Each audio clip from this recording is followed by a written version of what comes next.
वीरता वीरता।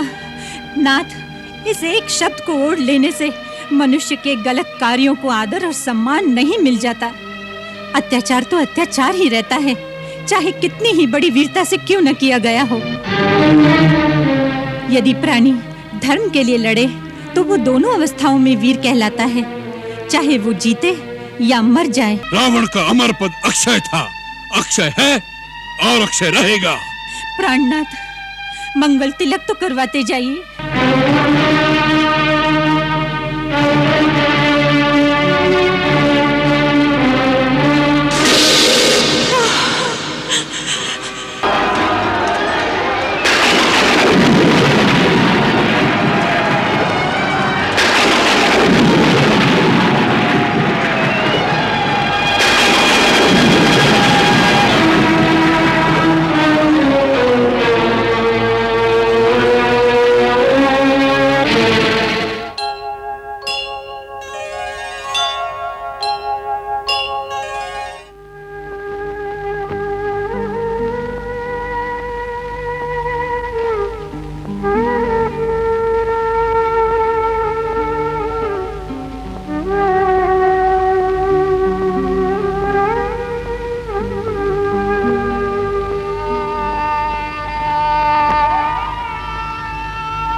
आज यदि सूर्यास्त के समय युद्ध विराम न होता तो दोनों भाइयों के शव आज रणभूमि में पड़े होते।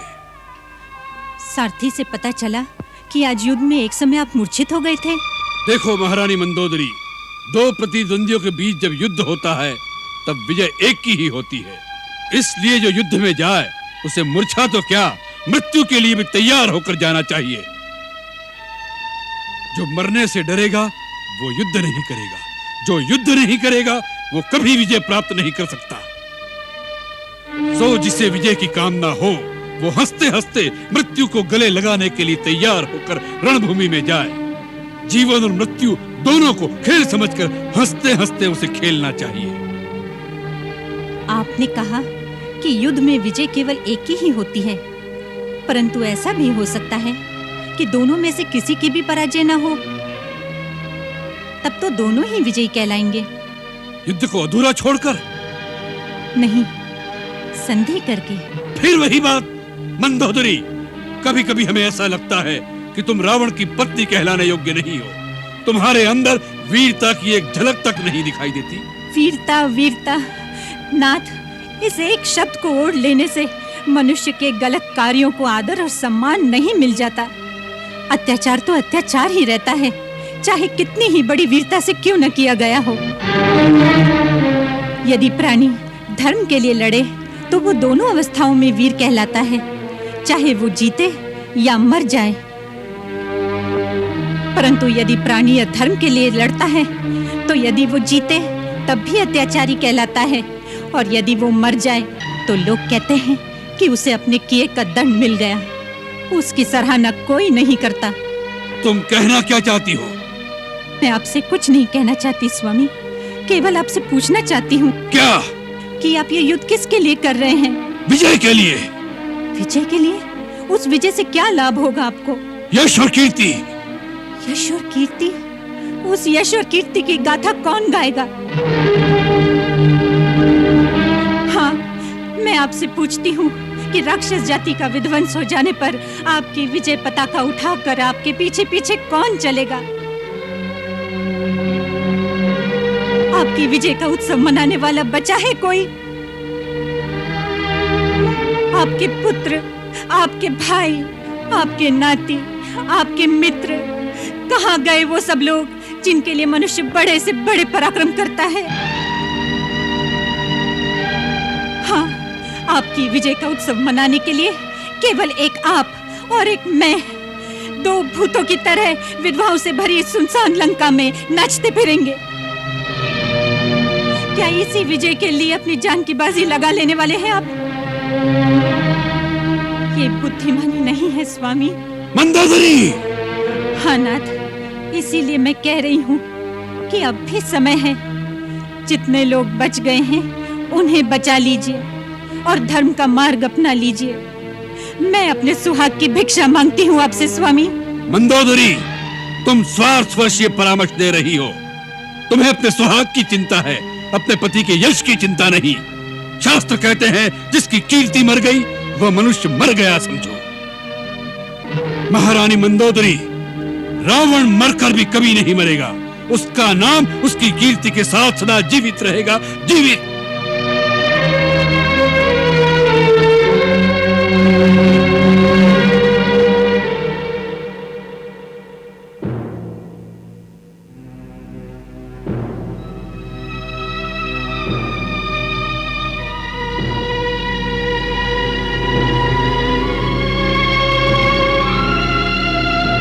रावण ने आज हमारी सेना को बहुत क्षति पहुंचाई है। बड़ी संख्या में हमारे सैनिक बहुत बुरी तरह से घायल हो गए हैं। लंका की सेना को भी कम क्षति नहीं पहुंची। रावण भी 2 बार मूर्छित हो गया। एक बार तो उसे भी युद्ध भूमि से भागना पड़ा, जिससे उसकी सेना का भी मनोबल टूटने लगा था। ये तो उसके सारथी की भूल थी। देखा नहीं, थोड़े ही समय पश्चात ही वह पूरे साहस के साथ फिर मैदान में आ गया। उसके पश्चात तो उसने चारों ओर त्राही त्राही मचा दी। श्री राम प्रभु का शरीर भी अपने मायावी अस्त्रों से शित विशित कर डाला। कल का युद्ध आज के युद्ध से भीषण होगा। संभव है कल का युद्ध ही अंतिम युद्ध होगा। निश्चय ही अंतिम युद्ध होगा। अब रावण की ओर से लड़ने वाला रह ही कौन गया है?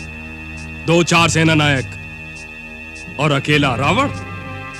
आप चिंता न करें महाराज, हमारी विजय निश्चित है। अंतिम विजय हमारी ही होगी। धर्म, नीति और सत्य हमारी ओर है, इसलिए हमारी विजय अवश्य होगी। यह मत भूलो तुम, अकेला रावण संसार के समस्त राजाओं की समस्त सेनाओं का संहार कर सकता है। उसे जीतना इतना सहज नहीं समझना चाहिए। इस समय उसके सिर पर काल मंडला रहा है। उसने साक्षात महाकाल का विकराल रूप धारण कर लिया है।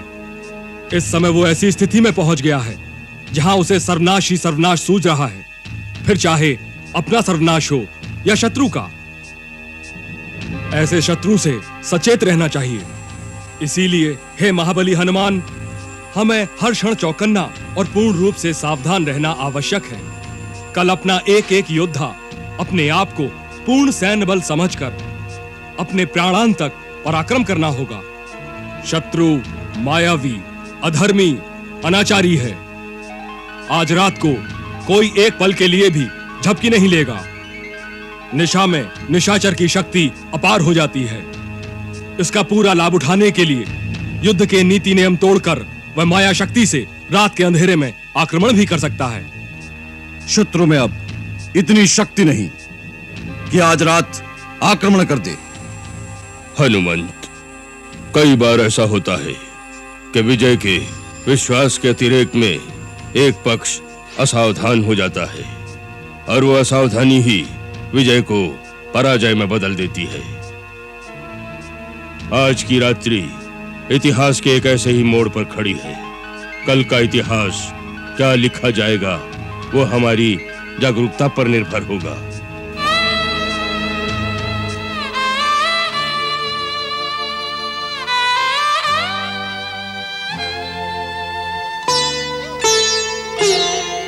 यही रात अंतिम, यही रात भारी,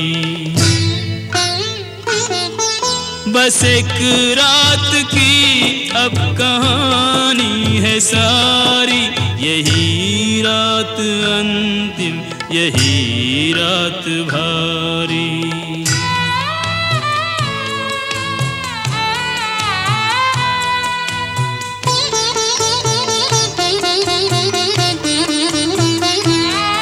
नहीं बंधु बांधव न कोई सहायक, अकेला है लंका में लंका का नायक।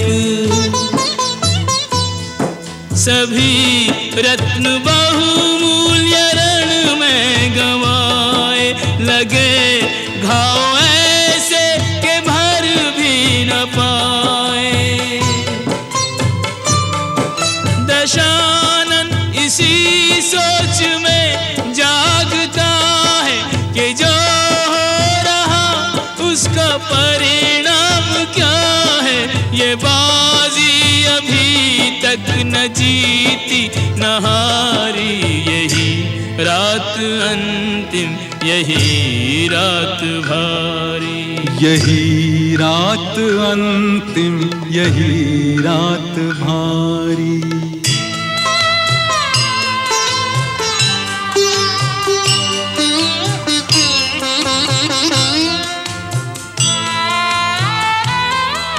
हो भगवान मानव तो समझेगा इतना कि मानव के जीवन में संघर्ष कितना।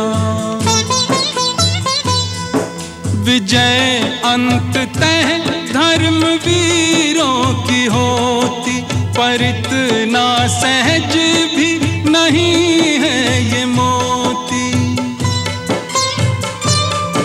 बहुत हो चुकी युद्ध में व्यर्थ हानि, पहुंच जाए परिणाम तक अब कहानी।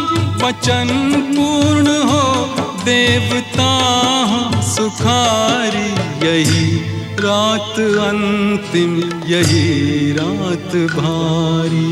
यही रात अंतिम, यही रात भारी।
बस एक रात की अब कहानी है सारी।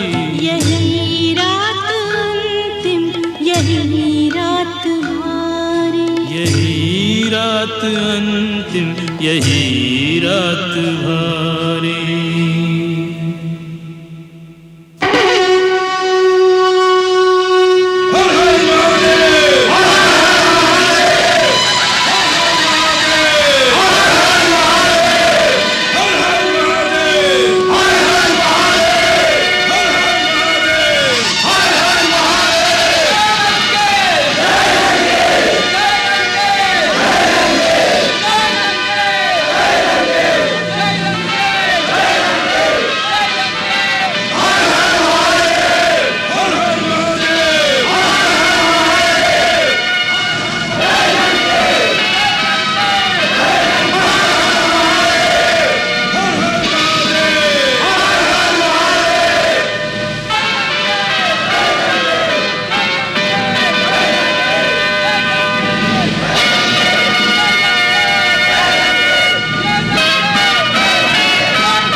आज सूर्यास्त तक युद्ध का निर्णय हो जाएगा। निर्णय हो जाएगा कि सूर्यवंशी राम का सूरज डूबेगा या पुलस्त्य वंश का नाम निशान मिट जाएगा। सीता सौभाग्य विहीना होगी या मंदोदरी। नहीं नहीं नाथ, ऐसा न कहिए। गोद उजड़ गई, महल शमशान हो गए, अब मुझे सुहाग विहीना मत बनाइए। बस अब सीता को वापस लौटा दीजिए। सीता को लौटा दे? सिंह के चंगुल में आया आहेर उसके जीते उससे नहीं छूटता। इतिहास में यह अमिट लेख रहेगा कि रावण के जीते जी त्रिलोक की समस्त देवी शक्तियां मिलकर भी सीता को लंकेश से मुक्त नहीं करा सकी। नाथ, मेरे जीवन आधार, अब इस वैर का अंत कर दीजिए। साधारण नर नहीं है श्री राम। श्री मत कहो हमारे शत्रु को मंदोदरी। और अंत? किसका अंत? यही तो देखना है किसका अंत होगा। जब तक राम और रावण दोनों पृथ्वी पर रहेंगे तब तक बैर का अंत कैसे होगा। मंदोदरी, शांति के लिए हम दोनों में से एक का अंत होना आवश्यक है। तुम राम को भगवान मानती हो सकता है वह साधारण नर नहीं है। इंद्रजीत भी उसे नारायण कह गया। यदि वह नारायण है तो भी जीत रावण की है, जिसे मारने के लिए स्वयं भगवान को धरती पर दर दर भटकना पड़ता है। उसकी यश गाथा संसार कैसे भूलेगा। परम वीर रावण अमर रहेगा। वैकुंठ में जो हमारे गौरव को कम नहीं कर सका, वह पृथ्वी पर हमारे गौरव को कैसे मिटा सकेगा। रावण का अमर पद अक्षय था, अक्षय है और अक्षय रहेगा। प्राणनाथ, मंगल तिलक तो करवाते जाइए।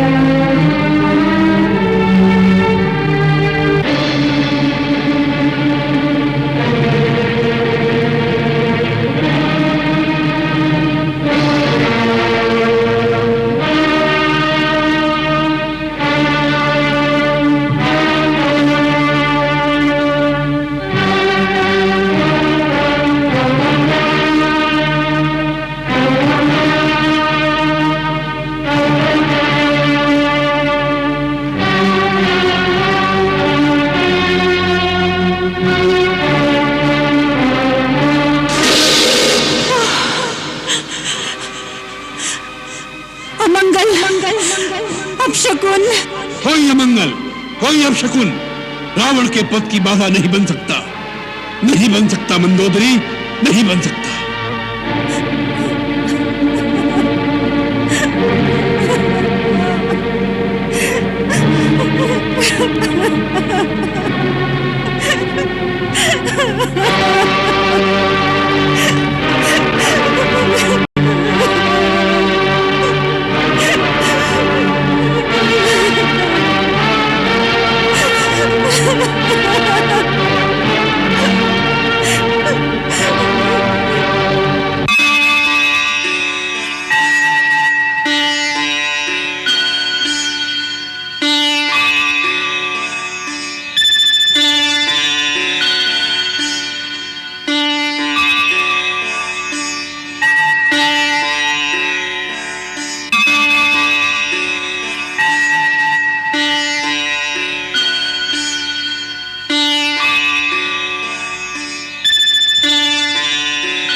हे महाकाल, मैं जानता हूं कि इन अपशकुनों द्वारा तुम मुझे डरा रहे हो, जिससे मैं अपनी हार मानकर राम के चरणों में झुक जाऊं, क्योंकि राम तुम्हारे सामने हर समय हाथ बांधे सहायता के लिए गिड़गिड़ाता रहता है। इसलिए तुम मेरी उपेक्षा करके राम का साथ देना चाहते हो।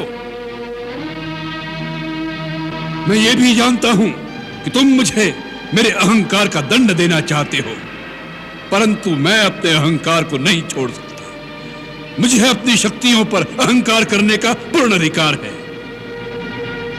यह शक्तियां मुझे कोई दान में प्रदान नहीं हुई।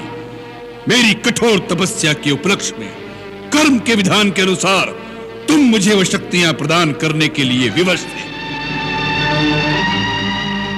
मैंने अपने बाहुबल से वह शक्तियां प्राप्त की हैं, इसलिए मैंने उन पर अहंकार किया है। जब भी कोई अपूर्व शक्ति प्राप्त कर लेता है तो तुम्हारी माया ही उसे शक्ति के मद में पागल बना देती है। शक्ति का मद तो तुम्हारे देवता भी सहन नहीं कर सकते, उन्हें भी अहंकार आ जाता है। यही अवस्था मेरी है। शक्तियां पाई, उनसे अहंकार हुआ और उस अहंकार और शक्ति का मद सहन नहीं कर सका। उन शक्तियों के मद में दूसरों पर अत्याचार भी किए। धर्म को छोड़कर अधर्म के मार्ग पर चला हूं तो उसका दंड भी भोगना पड़ेगा, परंतु रावण दंड भी उसी गर्व के साथ भोगेगा जिस दर्प से उसने उस शक्तियों का भोग किया है। रावण मिट जाएगा परंतु झुकेगा नहीं। त्रिलोकेश्वर, जिस राम का तुम साथ दे रहे हो वह राम भी देख लेगा कि रावण के साथ युद्ध करना कितना दुष्कर कार्य है। यदि जीवित रहा तो आज आकर फिर तुम्हारे दर्शन करूंगा।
देवराज, ये संग्राम बराबरी का नहीं है।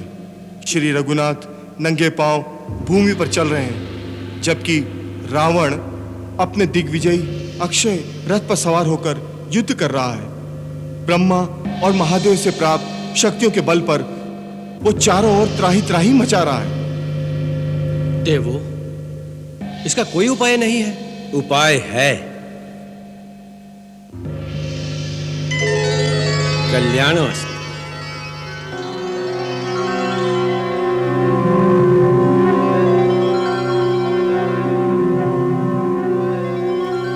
हे इंद्र, आज ही रावण की मार्केश दशा है।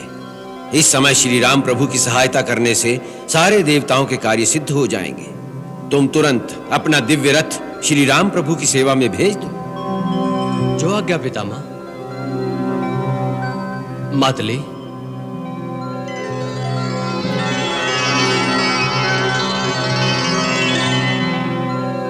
आज्ञा देवराज। मातली, तुम इसी समय हमारे इस दिव्य स्वर्णिम रथ को लेकर सम्रांगण में श्री राम की सेवा में पहुंचो। उनसे कहना कि पितामह श्री ब्रह्मा के आदेश से इंद्र ने अपना रथ आपकी सेवा में भेजा है, जो रावण के साथ मायावी युद्ध के समय आपके लिए सहायक और उपयोगी होगा। जो आज्ञा। परम मनोहर दिव्य रथ सुरपति दियो पठाए, रथ को लेकर मातली रहो धरा पर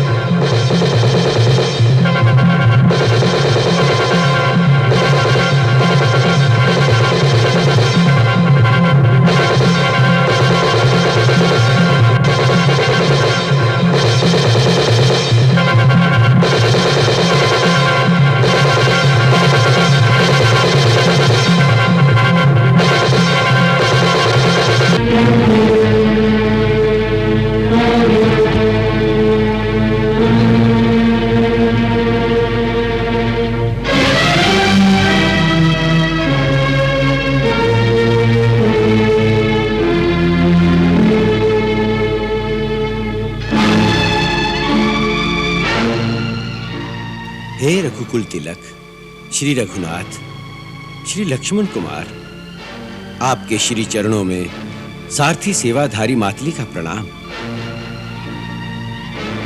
प्रणाम। प्रभु, मैं मातली नामधारी देवराज इंद्र का सारथी हूं। सुरेंद्र ने आपकी विजय की कामना से अपना दिव्य रथ आपकी सेवा में भेजा है। इसे स्वीकार करें प्रभु। परंतु हमने तो देवराज इंद्र से कोई सहायता नहीं मांगी। हे नाथ, देवराज ने यह रथ पितामह श्री ब्रह्मा जी की आज्ञा से भेजा है। देवराज ने कहा है कि रावण के साथ मायावी युद्ध में यह आपके लिए उपयोगी होगा। सावधान भैया, युद्ध क्षेत्र में अचानक किसी पर विश्वास निरापद नहीं। शत्रु विकट छल कपट करने में सिद्धहस्त है। श्री लक्ष्मण कुमार की सतर्कता सराहनीय है। आपके संदेह निवारणार्थ मैं इस रथ का विशिष्ट वर्णन सुनाता हूं, जो केवल देवलोकवासियों को ही विदित है।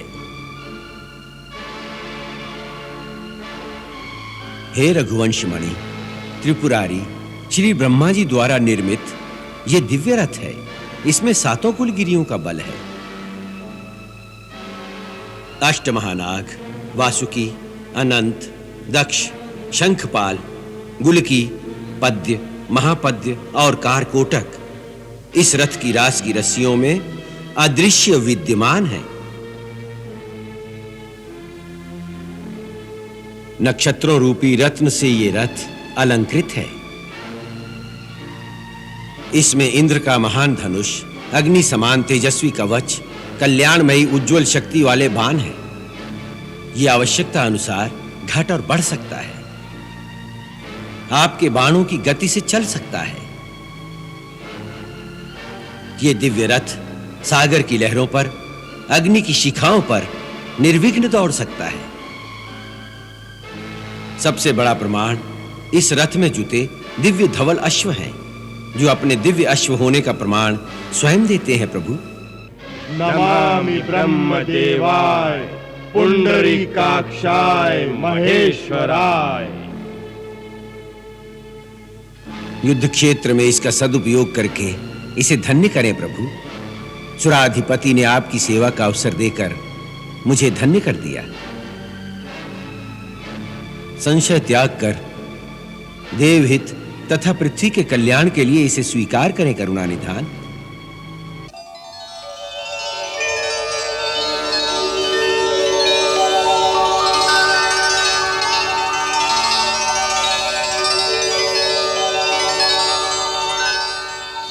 प्रभु, संकोच त्याग कर इसका सदुपयोग करें। इसी में सबका हित है, सबका कल्याण है। पितामह ब्रह्मा जी, देवराज सुरेंद्र एवं समस्त देवताओं को हमारा शत शत प्रणाम और सादर धन्यवाद। देव मनोरथ सफल हूँ, मन ले यही विचार, कर प्रदक्षिणा राम ने रथ कीन्हा स्वीकार।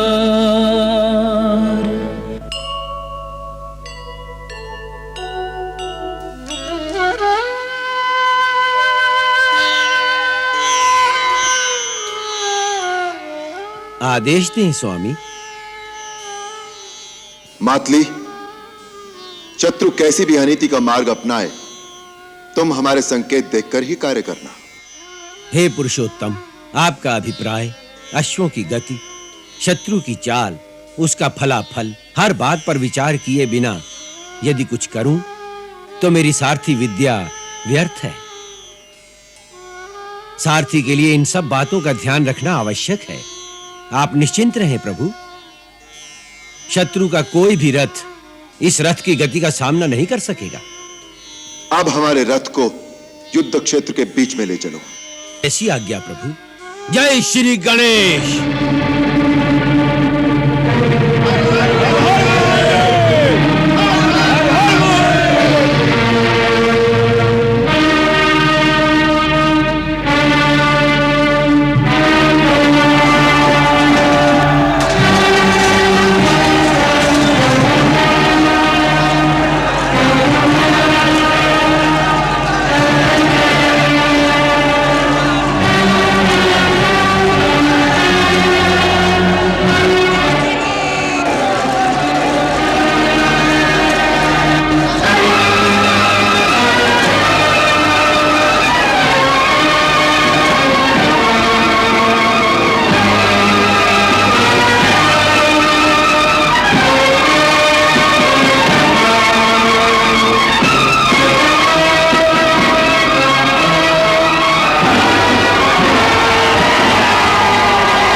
महोदर, इस वनवासी के पास ऐसा रथ कहां से आया?